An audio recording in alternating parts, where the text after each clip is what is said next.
Today is Saturday, December 14th, and I haven't recorded anything for a long time. I've done a recording before about talking about the Baha'i faith and how I became a Baha'i, and I think one of the things I mentioned in the recording was that growing up in the church, the big issue that I had, the one thing I couldn't work my mind around, is how Jesus and why Jesus was considered God. It seemed completely illogical to me how and why Jesus would, this prophet, this preacher, why he would be considered God. And a few years ago, it was about 3 years ago, I started a journey of reading the Bible and really studying the Bible. And my purpose was really to get back into church. I wanted to just, because I was a Baha'i for a while. And the reason I became a Baha'i is because in Baha'i faith, Jesus is a prophet, there are prophets, there's no Son of God. Son of God could be kind of a title, but not something literal. And so Baha'u'llah taught that the Son of God is more of a title for Jesus as a prophet or a manifestation of God. It's not that he's literally a son of God, because God doesn't have any sons or children. God is unknowable. And so that's why I became a Baha'i, because it's something I really believed in, and I really love the faith. I actually still like the faith, although I'm not practicing it.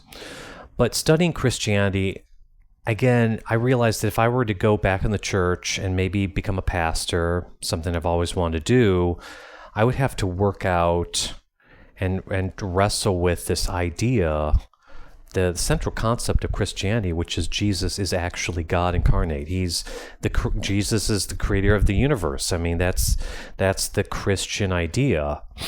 And so it led me to a book by a famous scholar, a very well-known biblical New Testament scholar, Bart Ehrman, his book, How Man Became God. And the book is very interesting, a very, very well-written book. Basically, the basic premise is that Jesus was a prophet, a preacher, and sort of a teacher, apocalyptic one, of course. But his idea was that after Jesus was crucified, his followers started to view him as a god.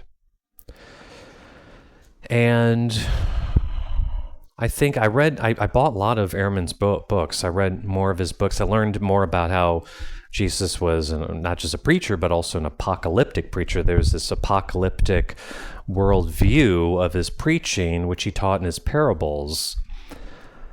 And I did more and more research, and one of the things that really stuck out is there were certain aspects of specifically the Gospel of Mark that really stuck out as being strange.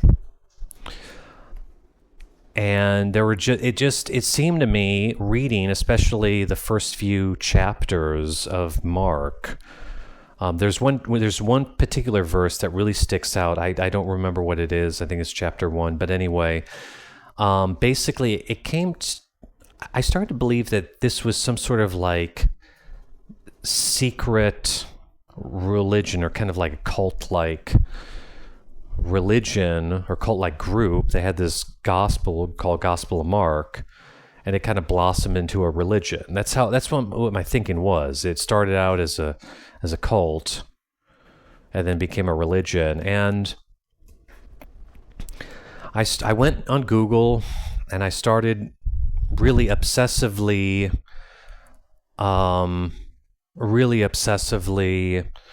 researching everything I could find about the Gospel of Mark, because as researchers, I mean, everything points to the fact that Mark is the first gospel, that Matthew and Luke are based off of Mark, and that the Gospel of John is a complete rewrite.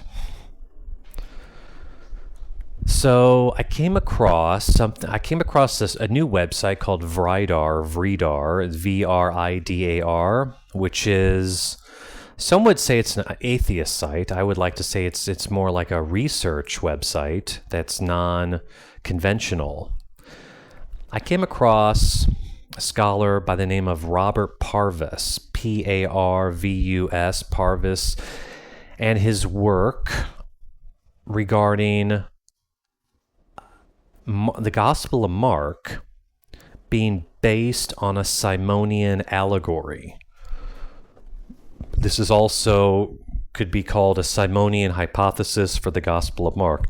The premise is, the idea is that the proto-Orthodox Church, or what you could call the proto-Orthodoxy, used some kind of allegory of Simon, who was a Gnostic preacher around the 1st century, used his allegory as a template for the Jesus story. And I've read every single word. I've read his work many, many times. It's not a book in a book form. It's all on the blog, but it really completely changed my mind. I did a complete 180 on my understanding of the New Testament. And basically Simon of Samaria, or the figure of Simonianism, was not a Christian. That this Simon person, well, he was kind of a Christian, but really he's a Gnostic preacher, meaning that there is dualism. So there is a demiurge, and then the Father is way above the demiurge. And that really, even the letters of Paul, the entire New Testament, the foundation of the New Testament is really Gnosticism. And that the Proto-Orthodox Church basically covered up the Gnostic elements, be it the demiurge, the lower creator God, and just had the Father. So when you read Paul's letters and also the Gospels, it appears that God and the Father are the same, but actually Gnosticism, the God, or Yahweh, the creator, is the low, malevolent God, the evil God, and the good God is the unknowable one called the Father. And so the idea of Gnosticism is that salvation is through gnosis, or basically lighting the divine spark within within the person, or within you. And I remember being in my office, and I remember laughing hysterically because I was like, how could this be? I did a lot of research about Gnosticism and Simonianism, and it really clicked that the foundation of all of this, Paul's letters, Simonianism, is Gnosticism.